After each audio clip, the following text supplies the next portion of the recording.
What is going on? It's Alex coming back at you with another video, and today we're going to be breaking down the best and worst performances in college football from week number 7. If you are new, feel free to like, comment, and subscribe. I do content like this every single week, and I've been posting damn near, if not every single day. And if you like the NFL draft content, this is the place to be. Let's get right into this because it's going to be one of my big rule breakers, which is I usually say it's a top 14 and a bottom 11 performance, but we ended up pushing it because this week had a lot in terms of great and horrible performances. So let's get on into this. Let's talk about our stars of the week. We do have 4 of them this week. I did not put a 5th in there, but you will see there's going to be plenty of love to go around. Ashton Jeanty again.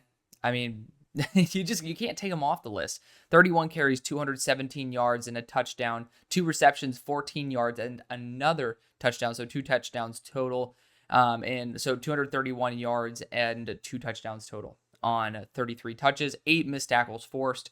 It's just a standard Ashton Jeanty show. It's gotten boring at this point for him not to put like 16 missed tackles forced. Like, I'm like, damn, do I put him as a star of the week? But if anybody else did this, I would be putting him as a star of the week. So shout out to Ashton Jeanty continuing to be an absolute beast. Tyler Warren makes it onto the superstars of the week. I think that he could even go in the top 32, but I'm going to be a little bit safe at the moment. He should just be in the top 32. Who gives a shit? But 20 targets, 17 receptions, 224 yards, and a touchdown. He had more receiving yards than Ashton Jeanty had rushing yards this week. That is ridiculous, including the touchdown grab, which was a nasty contested catch that he actually ended up making the play. Drew Aller actually put it on the back of the defensive back's head, and Tyler Warren was able to readjust and make an absolutely amazing acrobatic pass. After being the center on that play, it's insane because he wasn't covered up. He technically could have ran the route. Penn State, what are you doing? But yeah, honestly, all-time level performance from Tyler Warren, deservedly. So he's probably going to be in that tight end 1 consideration, if not guaranteed tight end 1. He's a very fun player, though. Someone who was a bit inconsistent last year, but someone who I could definitely have seen getting to this point this year. He is absolutely awesome. Dillon Gabriel is next, going up against The Ohio State University. He ended up having 34 throws, 23 of them completed for 341 yards, 2 touchdowns, 0 interceptions. The big thing is, though, 3 big-time throws, 0 turnover-worthy plays. He also had 4 carries for 31 yards and a touchdown, also a lost fumble. So overall, I mean, this is a performance that I expected Dillon to be severely outmatched in terms of, just going up against a top 2 corner duo or like a top corner duo. Really good defense overall with a very adequate offense, but NFL wise, there are a lot more NFL players on that Ohio State defense, and did not throw a single turnover-worthy play when he was gunning it. Those rainbow balls were perfect. We ended up having a stream during the game, so you guys can end up checking that out. We just raw dogged over 2 hours of stream just because I got bored. I was like, let's go. Let's do a stream. And you guys were absolutely awesome during it. So thank you for that. Shout out to all of you who did join. But Dillon Gabriel did a fantastic job. Just ended up showing that he actually potentially can work in the NFL. And I don't think we're not fooled by this 6'2" 200 number. We're not fooled. Maybe the 200 part, I don't think that's out of the question because he is very well built, very good athlete. But he was like 5'10" over at UCF. I don't know where those 2 inches ended up coming from. Hopefully not from another area that counts. However, let's keep moving on with Will Campbell, final star of the week. Somebody who, even after the South Carolina game, I ended up boosting into my top 3. And I think he's at 4 right now. But we'll see what Josh Simmons' injury is. That easily could drop him just because, unfortunately, injuries suck ass, metaphorically. But looking at how he performed, he had a 92 pass blocking grade. It was 0 pressures allowed. And like on your own, you're probably going to be at least on the next page, but you could even be a star of the week for that. The context is this is versus Ole Miss. Like ridiculously talented team who ended up having a lot of success. And we'll talk about the player they had a lot of success against in a minute. But let's move on into the rest of the stock up group. Starting out with Caleb McCulloch, linebacker out of Arizona State. He had 4 defensive stops. He was targeted 4 times, allowed 2 completions for 19 yards, but he had 2 interceptions, a 91 defensive grade as well. So being able to make a big impact in both the passing game and his coverage as well as in the run game with those defensive stops. Great job by Caleb McCulloch. LT Overton is next. 9 defensive pressures, 1 defensive stop. 9 pressures is super huge. Good job. There are some players from Alabama that ended up dropping a little bit, but LT Overton going up against those South Carolina players, doing a great job. 9 pressures and 1 defensive stop. Tawee Walker is next, running back out of Wisconsin. He had 24 carries, 198 yards, 3 touchdowns, 1 reception on 1 target for 3 yards, and 5 missed tackles forced, so 201 total yards on 25 touches, 3 touchdowns, 5 missed tackles forced. I got to throw in a couple other guys. Cam Scatabo, he ended up having a really solid week, just under the yardage mark of Tawee Walker with less touchdowns, but also 11 missed tackles forced. I tried my best to try to include him on this. I had 31 players that I wanted to put in this group. So just keep that in mind. Really, really good players. But, he ended up doing primarily all of the work for Wisconsin. So I got to give him a lot of love because, that's super key. Obviously versus Rutgers, you're not going up against the best of the best, but he was a primary reason why they ended up doing a great job. Holland Pierce, speaking of Rutgers, he ended up having a 0 pressure game with an 88 pass blocking grade versus Wisconsin, who has some very talented edge rushers, name that I'm definitely going to be adding to my list of guys I'm actually going to fully grade out. Hopefully that'll be done this week. Aaron Graves is next, defensive interior out of Iowa. There's another player, I'm forgetting his name, but he was an edge rusher out of Iowa. He also had a fantastic game, but for Aaron Graves, he had a 94 defensive grade with 6 pressures and 4 defensive stops versus University of Washington, which is a really, really solid game. But, once again, this dude is just on here every single damn week. Caleb Johnson, 21 carries, 166 yards, 2 touchdowns, 3 targets, 3 receptions, 22 yards, touchdown, 8 missed tackles forced. So 24 touches, 188 yards, 3 touchdowns, and 8 missed tackles forced. Unbelievable talent in Caleb Johnson. He's been, without Ashton Genty, this would be the player that we're talking about week after week after week. Abdul Carter is next.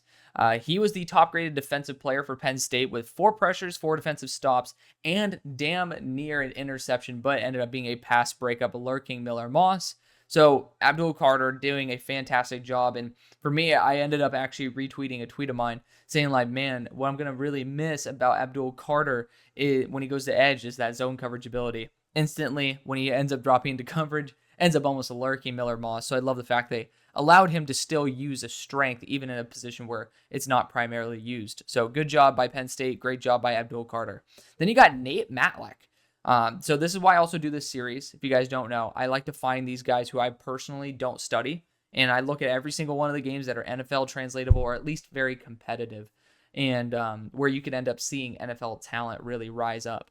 But I don't know who Nate Matlack is, but he ends up getting 8 pressures and a defensive stop with a 73 defensive grade. If you get 7 pressures or more, there's a high likelihood that you're going to be included on this list.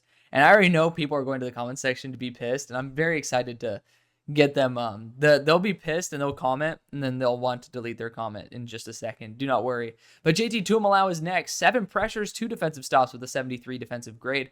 Finally, a breakout game for JT, and that's against a really good Oregon offensive tackle group that technically both were losers this week, but they also still did a solid enough job to not be actually put on the final list. So spoiler alert there. Evan Stewart ending off this page here. Wide receiver out of Oregon ended up cooking Denzel Burke. 7 receptions, 149 yards, and a touchdown. And he was doing contested catches too. He actually looked a little bit like Devontae Smith out there in terms of being that skinny dude who has no business in contested catch situations, but actually doing a damn good job. Evan Stewart literally coming out of the woodworks and having a pretty up and down year, but overall has done a much better job than he did at Texas A&M. Then we're going to continue on. There is the rule break. I never, ever have a second page, but I had 31 players that I was dying to put on this list, and I couldn't narrow it down to 14. I had a pain in the ass job narrowing it down to 24. So keep that in mind. And those are the stars of the winners, by the way. There are like 100 players that I ended up noting. So just again, keep that in mind. Feel free to shout out people who don't make the list because it's not exclusive. Like this is just pretty much a highlight of the best performances. That's why I listed as such. But starting out, I also technically it's 5. You see that on the second line. I ended up cheating a little bit, but let's keep going. Chris Paul Jr. ended up having a 90 defensive grade. He had a defensive pressure, 5 defensive stops, targeted 6 times, allowed 4 completions for 23 yards, and had 2 pass breakups. Again, pass rush, pass coverage, and run defense. That's like the holy trinity, so to speak, right there. Great job by Chris Paul Jr. Then Walter Nolan and JJ Peggies. Both of them had the same identical stats, so it was very easy to do this. But both of them had 6 pressures and 2 defensive stops each, which makes it even more crazy based on the amount of Ole Miss players that I could have mentioned. Also, got to give a shout out to Jared Ivey, who had 6 defensive pressures, and I think he had 1 defensive stop, so that's how he somehow didn't make the list. Like, the only reason I think that Will Campbell, Will Campbell was very lucky to not have to face Princely Umamielen. He got hurt on the first play. Really sucks to see that, but I don't know the extent of that injury. We'll see what happens. But continuing on, again, great performance by those Ole Miss guys. We're going to LSU for a couple players. Zy Alexander. So there were some solid performances receiver-wise from Ole Miss. But Zy Alexander ended up having an 88 defensive grade. He had 2 defensive stops. He was targeted 10 times, allowed 4 completions for 27 yards, ended up with an interception and a pass breakup. Again, these are versus NFL-level receivers. Great job by Zy Alexander, who's been very statistically very, very, very tip-top this entire year. Very excited to study him. Braden Swinson, I had to include him on here because I have yet to give him enough love. He had 6 pressures and 5 defensive stops, a very well-rounded performance from a player that was taken very recently in a collaborative mock draft in the first round. So then we got Michael Coates Jr. This is also why I love this. You can see it's a cornerback from Nevada. You're like, the hell? It was like one of the games where I was like, yeah, let's check it out. Let's see what happens.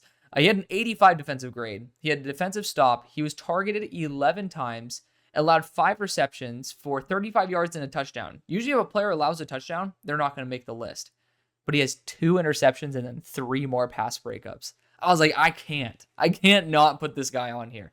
That's absolutely sick. So shout out to Michael Coates. Tyrone Lewis Jr. is next. I love some Raging Cajuns up in here, and 84 defensive grade, a defensive pressure, targeted 5 times, allowed 1 completion for 22 yards, had 2 interceptions and a pass breakup. DBs were going crazy this week. Both great and poorly, as you're about to see. Then we're actually going to go to a true freshman, Coy Parrish. Who cares? He's a freaking baller. Defensive back out of Minnesota. I skipped a line. Oh, we'll go back to Justin Barron in a second. Well, let's go into Coy Parrish here. So he had a pressure defensive stop. He was targeted 3 times, allowed 1 reception for 7 yards, and he had 2 interceptions. He has 4 on the year, by the way. He's a true freshman. But bouncing back to Justin Barron, defensive back out of Syracuse. He had 3 pressures, 7 defensive stops, 3 targets, 2 receptions, 13 yards, an interception, and a pass breakup. I damn near put this guy over Ashton Jeanty on the stars of the week. Unbelievable performance by Justin Barron. Like, just these players were going crazy this week. I love it. Then we have Carson Schwezinger, linebacker to UCLA. He had 5 pressures, 8 defensive stops, allowed 3 targets for 3 receptions, 16 yards, and a touchdown. But he had 90 defensive grade. It's hard to say no to putting guys on this list when they have 5 pressures, 8 defensive stops. I look for 5 pressure mark. I look for 6 defensive stop mark. That's usually how you get in my favor. You have both, you're making the list. Then we got to finish off the love fest with Arianti Urzuri. He had 0 pressures allowed, 89 pass blocking grade. Great bounce back for a very, very talented player. Now let's get to digging into the fun players, the ones who did not do too well this week. Starting out with the one and only burnt toast himself, Denzel Burke. Horrible performance. Horrible performance. I do not understand how the fuck he performed this poorly. He's never done this ever. He had a defensive stop. But he was targeted 8 times, allowed 8 receptions. He had 179 yards allowed and 2 touchdowns, 41 defensive grade. That's unacceptable. Like, purely, I have him still listed as a top 75 projection because he was a first rounder apart from this game. I'm going to have to dig in and see what the hell happened. But I know that on the double move, the defensive coordinator had Denzel Burke on inside shade, and I'm going to assume that the defensive backs coach told him to still face inside. So Evan Stewart did a double move behind his back. Like, I would give a little bit of leniency for that. But the rest of the plays, I'm like, dude, you got to show something positive, and he did not. Very, very bad game for a player that I said is Mr. Reliable. I mean, apparently he was reliably ass. Like, I don't know what's up, but very disappointing performance by Denzel Burke. Emory Jones is next. I have yet to see a stat line like this. So he had a 47 pass blocking grade. It's like, okay, well, I mean, certain guys get 47 pass blocking grade. 9 pressures allowed. Need I remind you what the numbers were for the player who was on the other side of the line of scrimmage? 92 pass blocking grade, 0 pressures allowed. 47 pass blocking grade, 9 pressures allowed. I dropped him this past week in my rankings. So I'm like, dude, I don't really know if this guy can play tackle. I legitimately have started putting him at pure guard. That's bad. Really bad performance. And I know that Jared Ivey's a good player. Like, I think that both the tackles are lucky they didn't have to go up against Princely, but just simply an unacceptable performance. I think that almost solidifies him as a guard. You cannot go to the NFL with that type of performance and hope to maintain the position you're in. So a team like the Ravens where they could end up putting him at guard, I like him better than Voorhees personally, but you can see what it is. But, man, that's really bad. Really horrible performance. I have yet to do 2 duds of the week, by the way. Like, keep that in mind as well. I broke the record for that. All right, well, let's continue on here. We'll get the less crappy players, or less crappy performances, not crappy players, because there's players who are just let down by, and that's why they're on this list. Cam Rising, 37 throws, 16 completions, so sub 50% completion percentage, 209 yards, 0 touchdowns, 3 interceptions, 0 big-time throws, 3 turnover-worthy plays. Simply put, ass performance from somebody who's a billion years old and has a ton of experience in college. Nick Singleton is next. He had 10 carries for 26 yards, 0 missed tackles forced. Unacceptable performance. But he got kind of bailed out. Kaytron Allen was the better back yesterday. They're lucky they won. Jonah Monheim is next. He is the center out of USC. He had 3 pressures allowed and a 54 pass blocking grade. He was one of the few, USC's offensive line played better than I think USC's offensive line has played in a while. And, especially compared to what you expect going up against Dennis Sutton as well as Abdul Carter. But Jonah Monheim was probably the worst, in my opinion, especially given the expectation for Jonah. Mitchell Evans is next as well. I almost didn't see him because he wasn't on the receiving list, but I had a gut feeling that he was the tight end that started that just never got a target. And guess what? 25 reps on the field, no targets, 0 receptions, 0 yards. Somebody who I ended up having as my tight end 1 starting out the year. Horrible decision, but he's just been absolutely a non-factor this year. Noah Fafita is next. Quarterback out of Arizona.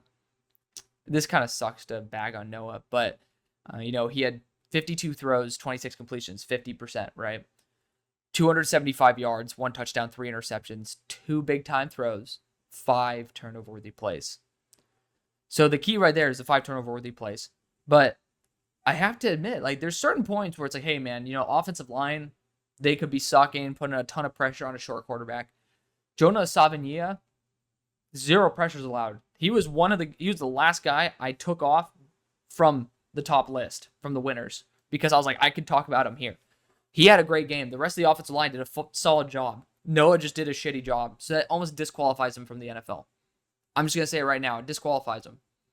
You already have so many negatives. If you're going to show that when you do not get pressured, you are going to make poor decisions, that is not going to work. It's not going to fly, especially now with, with Bryce failing. Well, Bryce hasn't failed yet, but he is failing. It pretty much is the nail in the coffin for Fafita, in my opinion. And that sucks because you guys know how high I was on Fafita. Jake Slaughter is next, one of my favorite centers in the draft. He was one of the top graded, I think he was the top graded center in all of college, but this past week, 58 pass blocking grade, 3 pressures allowed. Granted, it was versus Tennessee, a lot of really good defensive interiors there. So, it's one of the games where I'll have a little bit more leniency. At the same time, I'm going to be studying that game to make sure. And then you got Quinshon Judkins. This sucks because it's a player who I want to my Steelers, but 10 carries, 23 yards, and a touchdown, 2 receptions on 2 targets for 38 yards. So essentially 12 touches for, 51 yards and a touchdown. So it's like, okay, but he also had a fumble. Like when Ohio State loses by a point, you could have been a little bit more consistent. 2.3 yards per carry is not great at all. So not a fan of that personally, but I think Quinshon could easily bounce back. It's just a really bad performance. Then Jackson Dart's next. In a narrow loss to LSU, he was 24 of 42 in a very pass-friendly offense, by the way. You're not having to make the craziest throws all the time. Well, there are some gimme throws to get some momentum. That's what Lane does. But regardless, 24 of 42, 284 yards, a touchdown, and a pick. Here's the bad part. 2 big-time throws. I'm like, okay, I like that. 4 turnover-worthy plays. Really, really not a fan of that. Then he had 10 carries for 59 yards and a fumble on top of that. So 2 turnovers, 1 scoring play, 2 big-time throws, 4 turnover-worthy plays. Simply unacceptable in a game that you really need to step up. Garrett Nussmeier did not do a good job either. I don't know what was going on, but certainly not NFL performances from those quarterbacks. Jaden Roberts is back on this list again. He got injured in this game, or maybe left early, but he had a 40 pass blocking grade, a lot of pressure, but the real key number there is the 40 pass blocking grade. He's just not put it together this year. I think he'll need to go back to school and try to work it out somewhere else, or just find an offensive line coach. It's someone who I do think will be returning to school. Then we have Antoine Juice Wells. This guy has been on this list a billion times this year as well. 3 targets, 0 receptions, 0 yards, obviously. 52 offensive grade. Just somebody who I really liked. I love Juice over at South Carolina, but has not come back from the injury very, very well. But on that note, I love you guys. Thank you for watching. I'll see you on the far side. Peace.